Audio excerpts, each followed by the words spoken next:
Hey, what's up? This is going to be a TV show review, just a random off the cuff TV show review, which I finished a few days ago. Sorry for my hair, I know I need a haircut. I just moved, so I'm really busy with work and just life and adjusting. Anyway, the TV show is called Life is Full of Tangerines. It's a Korean drama, it's relatively new. It's from 2025, and if you go on YouTube and watch the trailer, you look at the comments, everybody's saying this is the greatest show of all time, the greatest story ever told, the greatest love story ever told, what have you, and so on and so forth. And I think it's a great show as well. Again, it's called Life is Full of Tangerines, and it's about an intergenerational love story. Coincidentally, a few months ago, I finished another K drama, which ultimately rose to be tied with Deadwood to be my favorite show of all time. And in in a couple of my last guitar videos, I actually played a couple tunes from that show, which I'll review later. But this show is really good. It's called Life is Full of Tangerines. I'm going to address the positives first. The reason I give it out of 8 out of 10 is because there are a few nitpicks, maybe 7.5 out of 10, but just because it's really well done, I'll give it 8 out of 10. So it's about a woman. First, it's set in Jeju Island in South Korea. So it's about a woman and her love story, basically, her marrying her husband and them having kids and then having grandkids. The beginning of the show and throughout most of the show, you also have callbacks to her own mother. So she grew up without a father, and her mother is what's called a hanyo, which I didn't even know this. I had to Google it, but this is one of the things that's very special about the show. It's about hanyo, and hanyo are these women who they live on Jeju Island, and their jobs are basically they're divers. They dive for clams and abalones and all the sea stuff, the seafood that you eat, squids, what have you. And it's an extremely dangerous job. You need to have very strong lungs in order to do that. They're basically diving like half a mile out in the coastline. And thematically, this show is very. If you're an Asian person, it'll be very familiar to you. You know the dynamics between marrying into a family if you're a girl versus marrying into a family if you're a guy, and how the in-laws treat you, and all of those dynamics are well explored in the show. The show covers a lot of ground. Again, it begins in the year 1960, and I think our character is born in like 1951 or 52. She's 8 years old in the beginning of the show, and the show ends when she's 70, but it says 2025. So there's a small time mismatch, but it's set between 1960 Korea and 1955. And there are little, nuances of like history and what's happening, like the presidential election, the changing in politics, the being so on guard at the very beginning in 1960 against North Korean spies, and the war had just ended 7 years ago, and a terrific Korean War movie is called Taegukchi, The Brotherhood of War, and that movie is just the best Korean War movie ever, and they haven't made very many. Anyway, it's the show is very East Asian. It's very Confucian. So a lot of the stuff that the main character experienced, my own mother experienced when she had me when she got married, and she had to go live in my father's family, and she got bullied by, she got bullied by her sister-in-laws, basically my father's brother's wives. Main reason is because they all had daughters first, and she had a son. And this is in China. And so when I say like East Asian culture, I'm referring mostly to China, South Korea, and Vietnam. A lot of people consider Vietnam as Southeast Asian. I just don't see it. I consider Vietnam fully East Asian in terms of its culture and norms and values and belief systems and customs and all of that. So I consider Vietnam fully East Asian. The two sort of asterisks are North Korea, which we all know is kind of like a mixed system. It's kind of like twisted with Juche. And Japan is very unique because it's an island nation, and even though they had a lot of influence from Korea and China over the last couple thousand years, They also had a lot of Western influence, and they're island people, and so they have their own, island culture. So Japan is sort of unique. So I wouldn't exactly put Japan in the same basket as Vietnam, China, and South Korea. Same with North Korea. North Korea is unique. Anyway, the show is an epic love story. So if you've ever seen like the Chinese movie To Live by Zhang Yimou, it's very much like that show. There's a lot of tragedy. There's a lot of heartache, and it basically follows the story of two lovers who get married at 18. Um, and so those are the good parts of the show. Um, the show is not that easy to relate to. I mean, I'll review the other Korean show maybe next week or at some other point in time when I have more time to process it, because it is like the greatest show of all time to me, along with Deadwood. So I really want to have like a structured review and convince you why it's so good. But in that one, I mean, it's very relatable because it's just about a group of high school friends going into college. This one, our main characters fall in love and get married at age 19, and they have kids immediately at age 19. And so, in this day and age, it's not very relatable for a lot of people because a lot of people are not getting married at age 18, 19, and having kids immediately. It's actually kind of the reverse.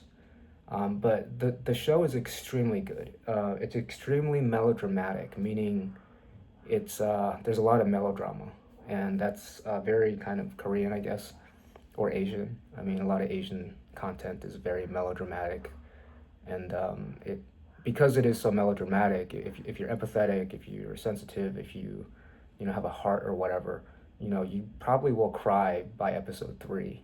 And it's not like somebody died or anything. It's just melodrama. There's a certain scene in episode three that plays out, and that probably would make you cry regardless if you're a guy or a girl. Okay, and so the main character's name is Ae-soon, and her husband's name is Guan-chi. Her daughter's name is Gum-young. So we're just going to talk about those three characters for the most part. So I'm going to get into a couple of nitpicks. Again, it is a great show. It's totally worth watching. It's a total of, I would say, around 17 or 18 hours. Each episode is just over an hour long.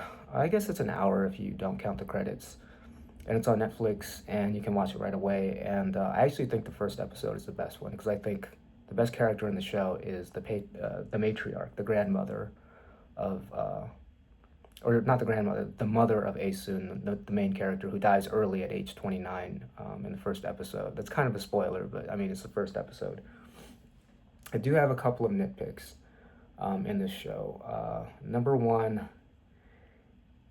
there's a factor of immersion that's just kind of missing, and I wouldn't say it's missing.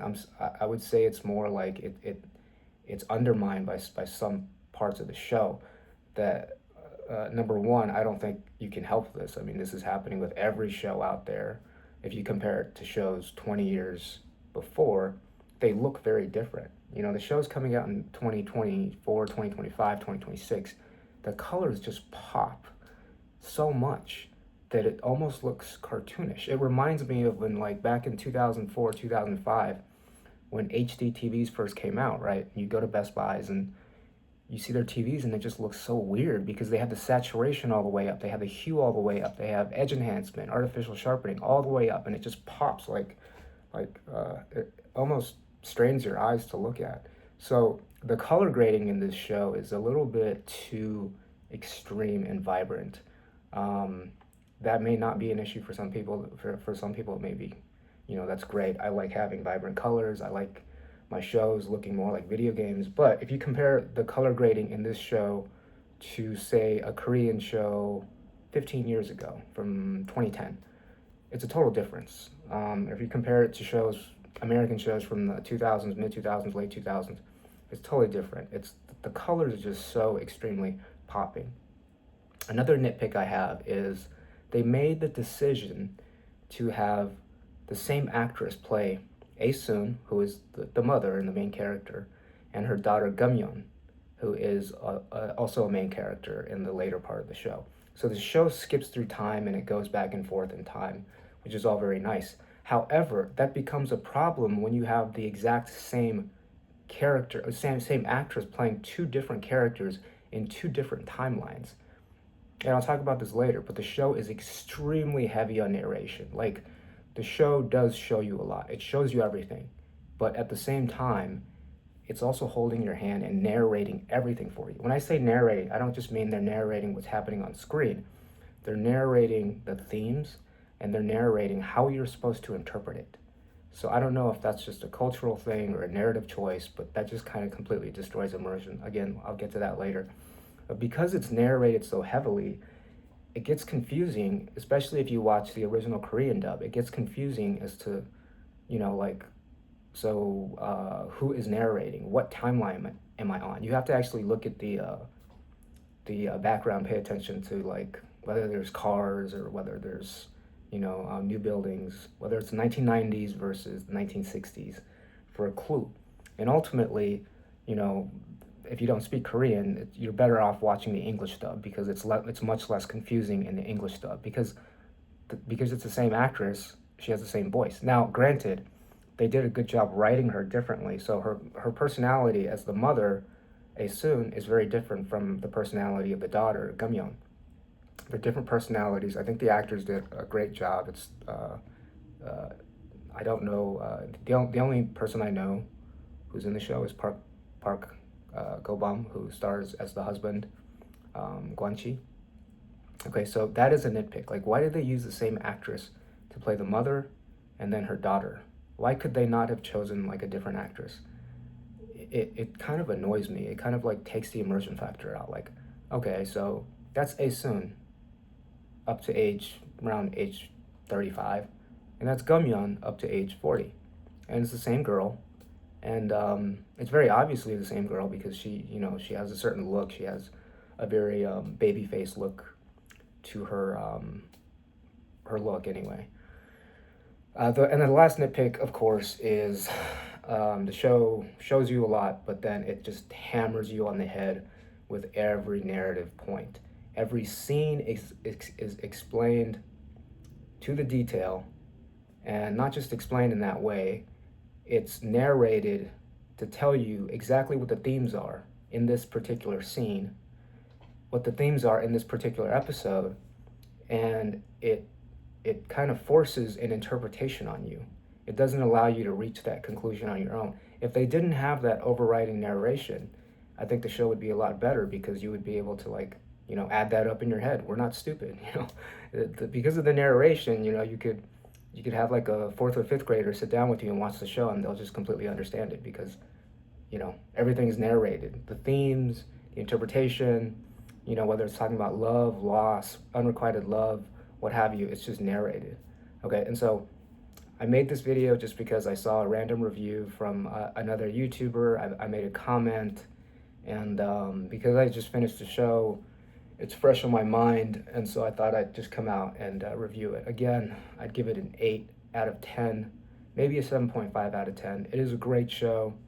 Would I recommend you investing 16 hours into the show? Probably not. I would probably recommend that you watch the first 2 episodes, maybe the first 3 episodes. And then if you like what you see in the first 3 episodes, then you get a whole lot more of that and it will be your cup of tea. But yeah, watch like the first episode, the second episode, the third episode, and then if you like that, then you'll probably really love the show. But those are 3 major nitpicks with that TV show. Again, it's called When Life Gives You Tangerines. I don't have the author or the showrunner's name in front of me. I'll put it in the caption on this video. Thank you for watching this review. Lastly, again, I don't think the show sucks. It's a 8 out of 10 or 7.5 out of 10. It was very effective melodramatically. It made me emotional several times in each episode, starting in episode 3, 4, 5, 6, 7, 8, 9, 10, all the way through 16. Multiple times in each episode, I became emotional. Sometimes I just had, waterworks coming out of nowhere, just watching the show. But again, there's several nitpicks I have, and it's definitely far from a perfect show. It's a very good show, but it's not a perfect show. Thank you.